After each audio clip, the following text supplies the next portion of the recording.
13 और 14 मार्च को बिहार भर के तमाम साथी आएंगे और आगे का सफर कैसे हो तय करें, इस पर लोग विमर्श करेंगे। बच्चे समझदारी आपकी, अब क्या समझिएगा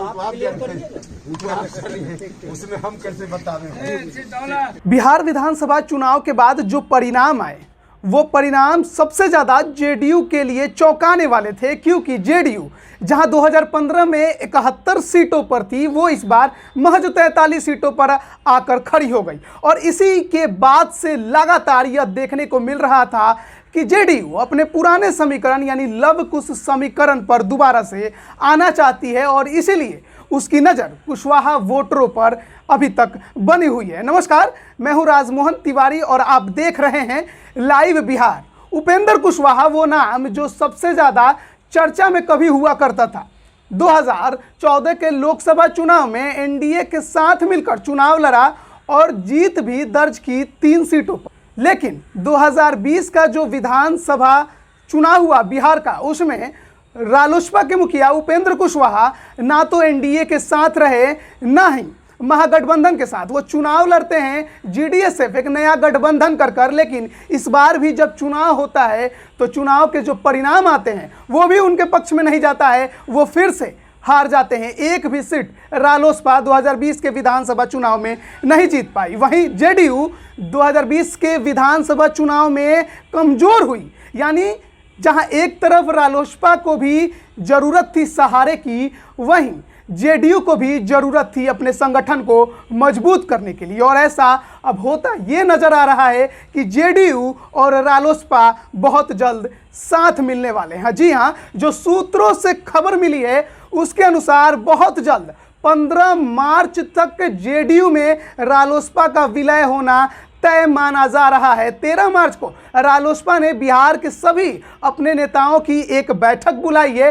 बैठक में नई पारी पर विचार विमर्श होगा और शायद उसी में यह फैसला लिया जाएगा कि आखिर कब रालोसपा और उसके मुखिया उपेंद्र कुशवाहा जेडीयू में शामिल होंगे।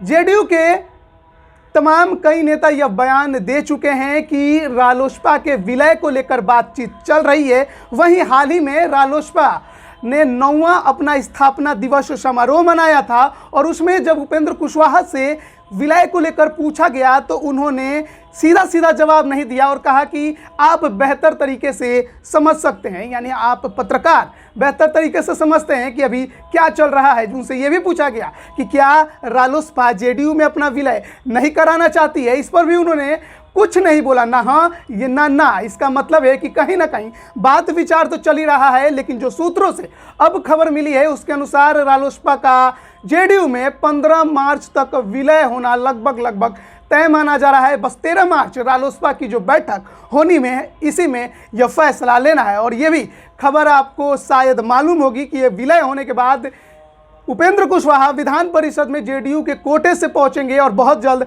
मंत्री भी बनाए जा सकते हैं। तो नीतीश और उपेंद्र कुशवाहा की जोड़ी बिहार के विधानसभा में आपको एक बार फिर दिखाई देगी। अगला जो विधानसभा का चुनाव होगा, नीतीश रालो और उपेंद्र कुशवाहा के बीच की खींचतान पिछले सालों में काफ़ी ज़्यादा देखने को मिली थी। जब उपेंद्र कुशवाहा केंद्र में शिक्षा मंत्री थे, उन्होंने नीतीश कुमार पर कई आरोप लगाए थे। बाद में एक कार्यक्रम में नीतीश कुमार ने उपेंद्र कुशवाहा को नीच तक कह दिया था और उसी को लेकर काफ़ी ज़्यादा हंगामा हुआ था और बाद में उपेंद्र कुशवाहा ने एनडीए छोड़ दिया था, महागठबंधन के साथ गए थे। हालांकि 2020 का चुनाव वो महागठबंधन के साथ भी नहीं लड़े थे। ऐसे में दोनों एक दूसरे की ज़रूरत है। उपेंद्र कुशवाहा को जहाँ एक मजबूत संगठन की ज़रूरत है, वहीं जेडीयू को अपना संगठन मजबूत करने के लिए एक बेहतर कुशवाहा समाज के नेता की जरूरत है। इसीलिए तो उसने प्रदेश अपना अध्यक्ष उमेश कुशवाहा को बनाया। वहीं और ज़्यादा कुशवाहा समाज के वोटरों को अपने साथ लाने के लिए अब वो उपेंद्र कुशवाहा को भी अपने पाले में कर रही है। अब देखना होगा कि जब जेडीयू में रालोसपा का विलय हो जाएगा तो क्या नज़ारा बिहार की राजनीति का होता है। क्या नीतीश और रालोसपा के उप मुखिया उपेंद्र कुशवाहा की जोड़ी अगले विधानसभा चुनाव में भी साथ रहेगी और रहेगी तो क्या कमाल करके दिखाएगी।